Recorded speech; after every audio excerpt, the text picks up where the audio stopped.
What is good, everybody? We got another good one today, man. Really showing how these guys, man, they absolutely despise me. And it's quite funny, but in some cases, I guess if you look at it that way, it's quite pathetic. But it's the constant reminder of what it is that we're dealing with. Before we get started, I did a great interview with the legendary Graham Nolan. You may made know of him by way of his creation of being a co-creator of Bane, the great Batman villain, as well as being on a lot of the pencils for a lot of the Detective Comics. Many of you guys are familiar with him. We had him on just chatting about his projects now that he's really, almost exclusively in the independent scene. So go check that out. That is live on my YouTube. I think you guys can get something out of it, especially you guys as creators. Now, I'm going to show you again something. I'll read it here in a little bit, but let me set the scene. This came from someone that was, CBR writer. There's this writer for CBR who's not fond of me at all. He said something. I don't know what it is that he said because I'm blocked out of all that. Now I'm blocked by this guy. And there was someone that responded who I'm also blocked by. These guys can't stop talking about me, and they won't stop, but they're quick to block me. Who was going on about his supposed criticisms of ISOM 1, a book that he has not read at all. That, I guess, reinvigorated sort of the topic here because it was an old post. And once I looked at this guy's, it's pathetic, but it is the truth. A lot of these folks have the same kind of profile, like description.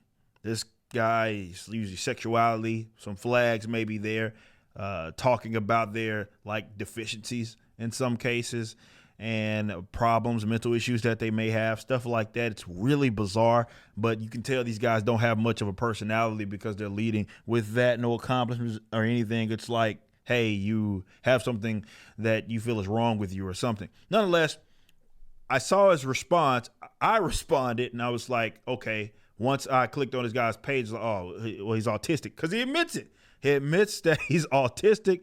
And I'm like, okay, look, I'm familiar with dealing with these types. You got to be patient with them. And I said that. And this is what he had to say. Another guy who has like ADHD and autism or something like that as well in his like profile picture, or not profile picture, more his description. This is what he said. Hey, I'm autistic and I find that offensive. Oh, I don't have my pearls here. Clutch, I'm falling on the couch. Faint. Oh, just finds that offensive that I would dare to say. And really, again, all I said was that, oh, you're autistic. Carry on. That was all I said. And then there was another post where I said, basically explaining that, hey, man, you're autistic and I know that I have to be kind of patient with you because you do have to be patient with a lot of these guys. And that's not offensive. Shouldn't be, because you should understand. Do you even know what it means, let's say, to be on the spectrum? I don't think these guys, I think a lot of these guys do it for like a facade to try to feel interesting, but it can be both a gift. It has its ups and downs, all that stuff. And you got to be patient with these types. Says, I hope you, and this is only out of me saying, hey, I am going to acknowledge that you are what you say you are, and you have autism. And I'm going to be patient with you. And he said, I hope you and your comic will fade away from memory because nobody will ever pay attention to you, and hope you go into bankruptcy because your plan on creating a new comic book universe is nothing but a scam and a sham. Very aggressive right there. This guy is wishing bankruptcy. It's almost like that one guy. I think I did a video on him. Another one of these detractors, same kind of MO. And he was like, he hates me. He flat out admitted that he hates me and he wishes like bad upon me. It's like these guys have a level of like hatred that is real, right? Like it's like that part of them is mainly the only thing that's authentic about them. And it's quite dangerous. Like there's something wrong with that person and they need to seek therapy if you are going to like knock someone like that. Yeah, I have my gripes about media and what's going on and all that. But, to the point to where, like, I would say that, like, I hate these guys. I hate the people that are part of them, and I want them to, like, basically, just lose top to bottom like that. It's not necessarily my approach, right? We may say some things that are tongue in cheek, and I would certainly say things are dead on arrival that are dead on arrival, and they're running it into the ground. But, definitely, like, with something like Marvel or DC, like, it's no secret, I prefer that it not be that way. Like, yeah, it brings me great success when they fail, and I will acknowledge that it does, because people that were once fans of it, like me, are going to direct their attention to something else because they're not being satisfied as customers. However, we have receipts that we actually enjoyed this stuff, right? All the stuff on my wall, the mounds of comic books and stuff. Look, this is a core part of who we are growing up, right? It's not like pure hatred. Well, we just don't like. No, we of course like Batman. We like Spider-Man. We like Superman. We like these characters that are a special place in a lot of our hearts. But these guys have hatred, legitimate hatred. They never liked us. They always despised us. And it's very bizarre, and they should seek help. Therapy is what these people need.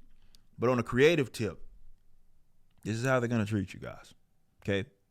They have a lot riding on this, and they cannot have their ideological enemy succeeding, okay? It will make them irate, and you need to be prepared for that as a creative. If you do see any level of success that's comparable to what's happening in any industry that you're in, meaning that you're getting the support, you're getting the finances, the money, whatever it is, the success, actual success, and it's comparable, these people are going to, especially if you are public with where it is that you are on certain things, be it politically or ideologically or it can be one issue for that matter. They'll throw you under the bus. Whatever it is, you need to be prepared for these types.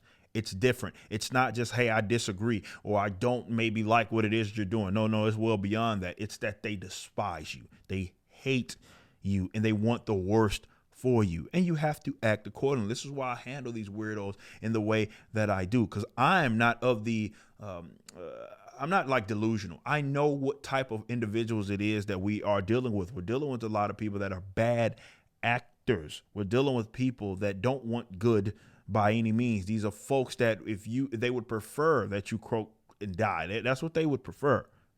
It's not just like being dramatic when we talk about these people want you either dead and or broke. Like, that's what it is. You need to act accordingly. And some of y'all are not ready to deal with that. I've said this many times. Look, if half of these weirdos had to deal with the just onslaught of things that get said to me, if y'all had to deal with that, especially my detractors, as much as I did, you probably would have done something to yourself because you're not built for it. Me, I'm built for it. So when I see these weirdos say goofy stuff, I make fun of you and I find out ways I can make money off of your dumb ass, because you can't get rid of haters. They're going to be there regardless. This whole, just ignore them. No, that's not, anybody that's seeing success, no, that's not how it works. The more successful that you are, the more hatred they're going to have for you. So my line of thinking is, if they're going to be around anyway, I might as well have a good time and make some money off of them. Instead of them just being able to do it for free, I better get paid. I might as well get paid because you're going to be around. But you need to be prepared for that and handle it. Not saying you just got to monetize them, but you do have to be able to handle that, because if you have gone through life relatively under the radar, once you see success, that is no more. And there are going to be people you can't make sense of. You're like, they just hate me. And even the ones that dislike, it's not like just a sheer dislike or simple dislike. It's more of legitimate hatred.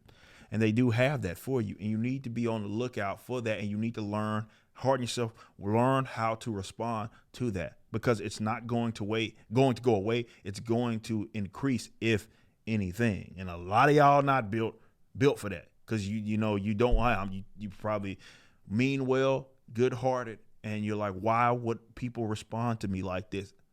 It's going to be that way, and you need to expect it and be ready for it, because they ain't going away. Wherever you're viewing the content, I appreciate you. If you enjoyed it, you may be interested in my comic book company, Rippaverse Comics. Our first book and campaign, ISOM #1, brought in $3.7 million with tens of thousands of satisfied customers. Visit Rippaverse.com to check out our store and stay up to date with the latest campaigns from one of the hottest new comic book companies. Also, my first big step towards a parallel economy was the development of my personal website, ericdjuly.com. This entirely replaced my Patreon. Now, if you enjoy this content, please consider becoming a member over at the website. We have an ever-expanding list of perks for various membership tiers, a forum, and a phone app. Some of these perks will even benefit you if you're fans of the Rippaverse. Anyway, I appreciate you so much for being a supporter and or customer. I even got a little love for my haters.